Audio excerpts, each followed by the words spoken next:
जनजाति गौरव दिवसની ઉજવણીના ભાગરૂપે દેશભરમાં વિવિધ કાર્યક્રમો યોજાઈ રહ્યા છે, જેના ઉપલક્ષ્યમાં તાપી જિલ્લાના વડામથક વ્યારા ખાતે મંત્રી મુકેશ પટેલની ઉપસ્થિતિમાં જનજાતિ ગૌરવ દિવસની રંગેચંગે ઉજવણી કરવામાં આવી, જેમાં રાજ્ય કક્ષાના વન પર્યાવરણ મંત્રી મુકેશ પટેલ, વ્યારાના ધારાસભ્ય સહિતના પદાધિકારીઓ અને અધિકારીઓ હાજર રહ્યા હતા।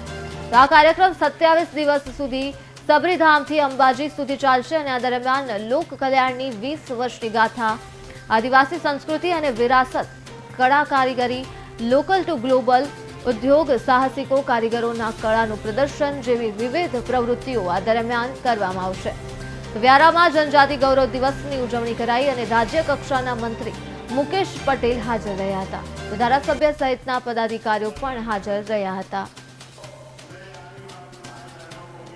સમગ્ર દેશની અંદર આજે આદિજાતિ ગૌરવ દિનની ઉજવણી થઈ રહી છે, ત્યારે દેશના વડાપ્રધાન મોદી સાહેબ આજે બિહારથી આદિજાતિ ગૌરવ દિનની ઉજવણી કરી રહ્યા છે।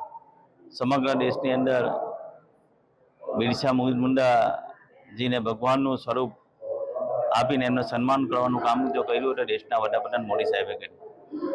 વર્ષોથી આદિમ જાતિ માટે લડતા લોકો માટે ઘણી બધી સરકારો આવીને ગઈ, પણ એમને ક્યારે પણ એમના આદિવાસીના હક, આદિમ જૂથના હક ક્યારેના પ્રાપ્ત થયા હતા। પણ દેશના વડાપ્રધાન મોદી સાહેબે જન્મની યોજના લાવીને આ તમામ આદિમ જાતિના લોકોને લાભ આપવાનું કામ આ દેશના વડાપ્રધાન મોદી સાહેબે કર્યું છે।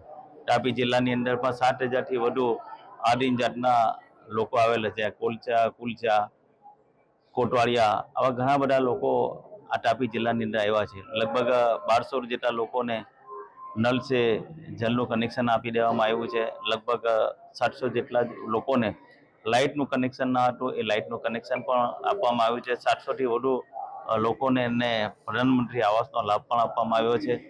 દેશના વડાપ્રધાન મોદી સાહેબ તત્કાલ મુખ્યમંત્રી હતા ત્યારે આદિજાતિના લોકો માટે વનબંધુ કલ્યાણ યોજના લાવીને આદિવાસીનો જે વિકાસ કર્યો છે આજે આપણે આંખે દેખાય છે।